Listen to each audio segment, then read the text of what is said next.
First, I want to thank the fans again for an incredible job. I know there's been a lot of stuff on social media. They did an awesome job last weekend. Can't thank them enough. Wouldn't expect anything less from our fan base. We've moved on yesterday morning. We had some recruits in town and pushed on to the focus on Auburn, who did a tremendous job to go on the road, which is very difficult in our conference to do, and go to Baton Rouge and get a win, which is really hard to do.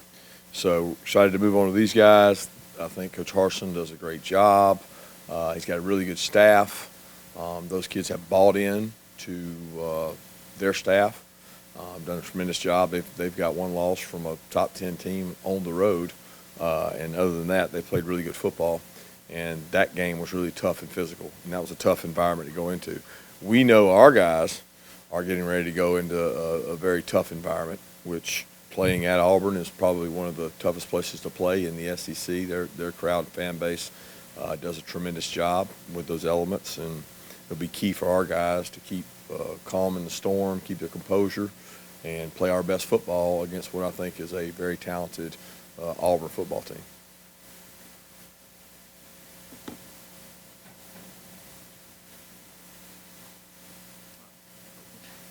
Coach, as far as Mike Bobo, I know you have some questions about him. As far as what they're doing offensively, is this a typical Mike Bobo offense from what you're seeing from Auburn right now?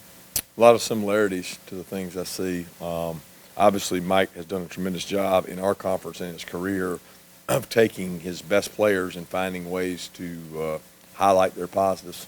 And I think he's done that with this unit. He's got a couple really good backs, and he's got a quarterback that's got a lot of experience. And I think, them playing Finley late in the Georgia State game gave him a lot of confidence where both quarterbacks can play. I thought Bo played a tremendous game against LSU. He's a tremendous athlete. He's got great feet. Both quarterbacks are elusive and athletic in their own rights. And I think Mike's done a really good job. I don't know how much of it's him, how much of it's Harson's. That's not really what's important. To me, it's like, you see traits of physicality. They can run the ball. They've got good backs, and they do a good job of getting the ball to their playmakers.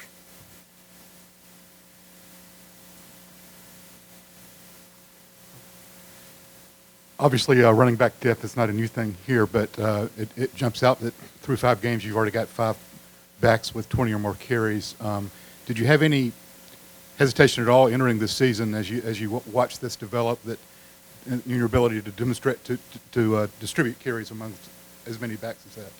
Nope. I feel good about our backs. I think we've got good depth there. I got a lot of trust in all those guys, including Dejon. He does a tremendous job. He gets to work sometimes against our defense and sometimes with our offense. But I got a lot of trust and faith in all 5 of those guys. And I think Dale's done a tremendous job keeping those guys balanced, keeping them fresh. We've been able to avoid most significant injuries with outside of Kendall's and Zamir's being banged up some of the time. Those guys have done a good job staying healthy. Kirby, you talked about moving on to the next opponent. Over your years of being a head coach, have you found there to be a formula that works best for getting everybody to move on to the next opponent, particularly after a big emotional win? No formula. I mean, it's our work week, right? No different than you guys have a ritual and routine you go through. We have a ritual and routine we go through where we come in Sunday and do our work, and coaches are moved on as early as Sunday a.m., Saturday night even when you play an early game, because you get to watch the opponent on TV when you play the early game, and you grade your tape. So that game was put to bed by about Saturday at 7 or 8 o'clock and on to the next. As far as the players, I think for them, psychologically, moving on probably happens, today. And they come over and we do corrections and clean things up. But a big part of today is introducing Auburn. So it's never been a secret recipe or formula. It's what we do on Mondays to move on. Kirby, I wanted to ask you, obviously you guys talk about playing to the standard and all that kind of stuff all the time. Is that something that you developed maybe once you got here? Is that something you learned from Coach Saban in Alabama, maybe earlier than that? Just sort of where does that, idea, come from for y'all? I don't really know where it comes from. It's what you have to do to be successful, right? I mean, it doesn't matter what line of work you're in, what career field you're in. To be successful, you can't do it to the level of your opponent or your opportunity. You got to do it to the standard of excellence. And that's true in every business facet of the world, every competition facet of the world. There's a standard of excellence you should go to and compete for, and we strive for that. We don't always reach it, and we've certainly had some practices that weren't to the standard that I'd like for them to be. But these kids have responded to the challenges they've had and the ones we've asked them to do. Don't worry, I'll have a quarterback question later. But defense, I was real nervous. y'all are I know it's just 5 games, but y'all are kind of in rarefied air in terms of what's going on right now. What is the culture among the players on this defense as far as how confident are you that they're not going to read their press clippings? They're going to be mature about this? Well, they're definitely going to read them. I mean, there's no stopping what they see on their phones. So that's not, they're going to read that. Is it going to affect them? Is it going to poison them? I hope not. I certainly hope not. I think the standard of being elite is what keeps them from becoming poisoned. And when you compare yourself against greatness, there's a certain standard you have to reach, and it kind of supersedes the opponent. And when you say, I want to be great, and what does great look like, and you see pictures of that, and you see stats that reflect that, that's what you're trying to emulate, and you're not trying to make it about who you're playing. And it's always about who you're playing because you have to talk about their personnel and what they do. But the buy-in from this group has been good, the cohesion, you know, and like I said, like, who's the superstar? I don't think you could name one superstar really on this whole team. So when you have that, you have a lot of guys that buy in. I think personalities outside of our world and our family want there to be a superstar, want there to be one person, but there's not on this team because it's done by committee across the board, special teams, defense and offense. It's done by a lot of guys that are connected and care about each other. Kirby, I got a two-part question. What is the plan or approach with JT in practice this week? And secondly, Stetson kind of indicated the other day that he was thinking about, possibly going elsewhere again after last season. Did you have discussions or Coach Monken about why he might want to stay here? No, I know he's frustrated. He was more frustrated with his reps and his volume of reps. And for him, it was more about, competition, getting opportunities. I mean, it wasn't necessarily about one's reps. It was about him getting two's reps because he wasn't getting a lot of those. But the way we practice, he was able to get work in, probably not as much as he likes. And as far as JT, he's not going to do anything today. He'll be out. He's practicing. He's doing everything but throwing. And then we'll see how it goes, day to day. I mean, the biggest thing is he's got to rest and recover and try to heal. So we're very hopeful that he'll be able to go Tuesday, Wednesday, and be able to throw, and like he was able to do last week some days. But he's not going to do much today in terms of throwing. But there's a lot more to quarterback than just throwing the ball. And he does a lot of that stuff well, and he'll still do all those things today. Kirby, can you speak on the development of Bo Nix? You've seen him a couple times already, and his ability to extend plays. Yeah, his ability to extend plays is elite. I mean, the play he had last week is basically all you need to show for the scouting report, to do what he did against a really good SEC defense with a lot of tremendous athletes on it, to avoid and escape and keep your eyes downfield. It puts a lot of pressure on the defense to be able to cover people that long. And I've seen him now, it seems like forever. He's been there, and we've gone against him, I guess, twice. And is this the third or fourth time we've gone against him? Can't even remember. Third? Yeah, and it seems like he's been there forever. But really good athlete, comes from a coaching family background, known his dad for a long time, and got a lot of respect for him as a competitor and leader. And I think he's gotten a lot better. He's doing a much better job keeping his eyes downfield and making decisions. Kirby, your team obviously plays a little bit of swagger defensively. Offensively, your offensive line was able to get some push on the ball. Do you feel like they've started to develop some of that swagger to them as well and have a little bit more confidence, especially after the game over the weekend?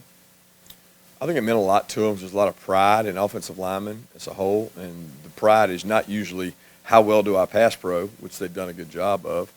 It's usually how well do we run the ball. And for some reason, the measurement of offensive line is off of that, when a lot of times they don't control that. like that's not within their control how many people put on the front. If you watch college football today and you really do your homework and you actually study it and count it, like I know you guys are really smart defensive coaches, but if you count the number of people that are at the defensive line, it'll tell you maybe how you should play them. And then when you watch teams across our league that play teams with 6 and 7 DBs on the field, it allows you to have an opportunity to do things differently than maybe you would if they have 5 defensive linemen across the front. And I think that's part of being a good coach. And our offensive line took a lot of pride in getting an opportunity to show that identity, to show that they can play bully ball if they have to. But it still boils down to a lot of times what the defense is giving you. Kirby, after the game, you said that with Darnell, it was kind of up to how he felt and if he was comfortable enough to go. Was that the same case with Tyke, and was he not comfortable enough to go? And then I guess also injury update on Arian and Marcus. Yes, Tyke, no, he was not in the same boat. He was not able to go as much as, I mean, you got to practice to play. One thing we don't do here is when you don't practice, you can't play. So Tyke was at practice, and he tried to go in practice. It's tougher on him with the movements he has to have. He's reacting to movement as opposed to going in a direction, so it's different for him.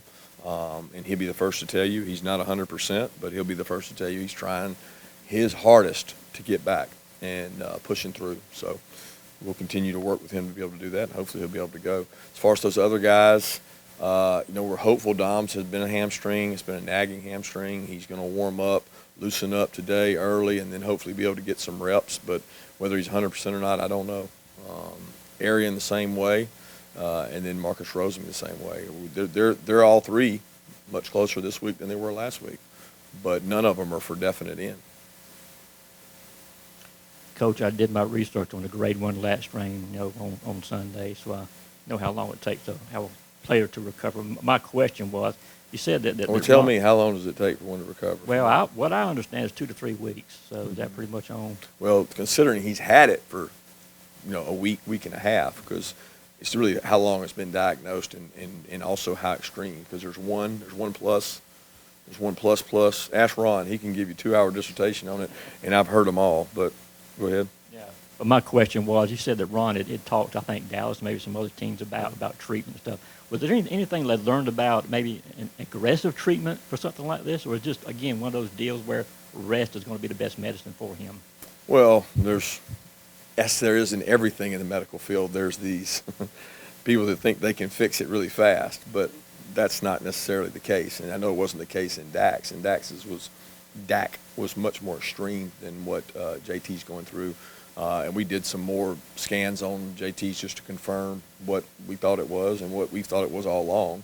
We did scans even after Vanderbilt. So it is what it is, and I think it's going to be a time thing. And it's really, number one, pain tolerance. Number two, can you get it to heal so that it's not a nagging, reoccurring, long-term injury? And, it's unfortunate because it's a tough injury. Hey, Kirby. So you've said it yourself that the defense has had elite performances, but you guys want to be just elite. What are some things you think that your defense can maybe do better that no one's talking about?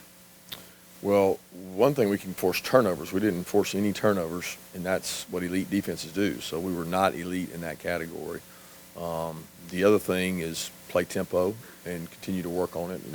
We spend more time all week on our weaknesses and less time really on what our opponents do sometimes, because we know, what's coming down the road. We also know to be elite, you got to be able to tackle well, especially in space. We didn't do that on Saturday. We had some really, really bad tackling situations, run after contact.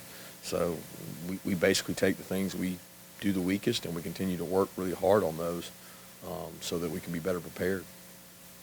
Taking a look at your schedule today, this could change. You guys have 4 straight ranked opponents, starting back with Arkansas.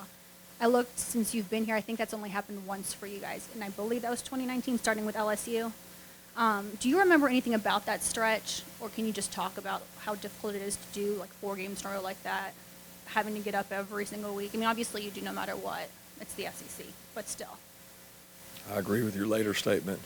There is no week off in our conference, so those teams could be higher ranked by the time we play them. They could be lower ranked, but they're going to be the same team regardless of what they're ranked. And they're really good SEC teams. And I think it's more about, like, how do you write the chapters in your book where all the chapters are good chapters?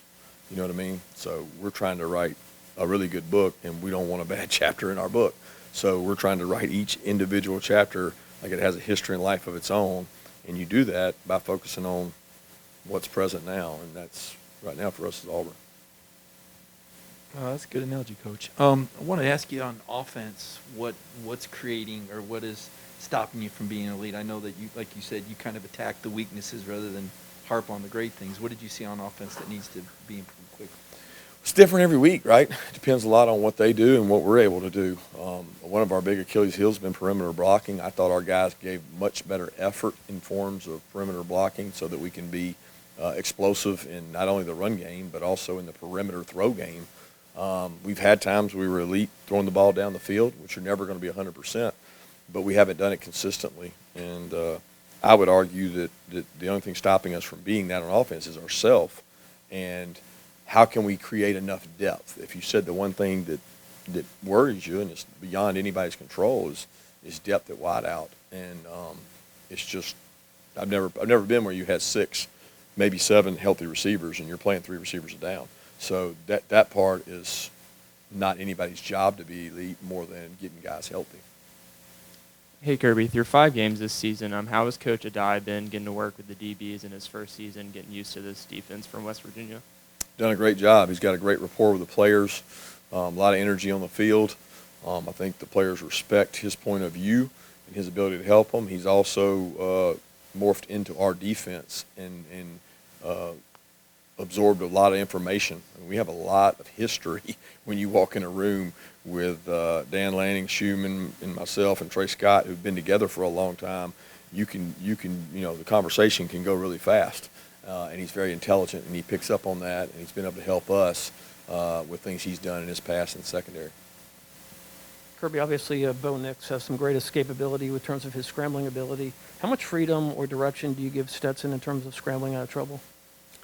Yeah, the scrambling. Every offense has a scramble plan, so it's a lot more calculated than you might think. I mean, every offense, I guarantee you, Bobo, all the way through Monken, through everybody in the country, they have a scramble plan because it's going to happen regardless of who your quarterback is. It happens. So you go through those steps. What is your job? What is your job? What is your job?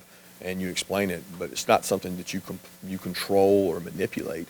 I mean, it just naturally happens. So with Stetson, it's not like we're telling him, ooh, don't scramble or ooh, take off. It's an instinctive trait that some people do better than others, and some people are better athletes than others that can extend plays and put a lot of stress on people. So both those guys are good athletes. Kirby, along the lines of your assessment of both the defense and offense, special teams, can you speak on the utmost importance of on the road special teams, the importance? Obviously, last time you were in Auburn, your punting sort of turned that game. But and then what's your assessment of the last game and the season as a whole for special teams?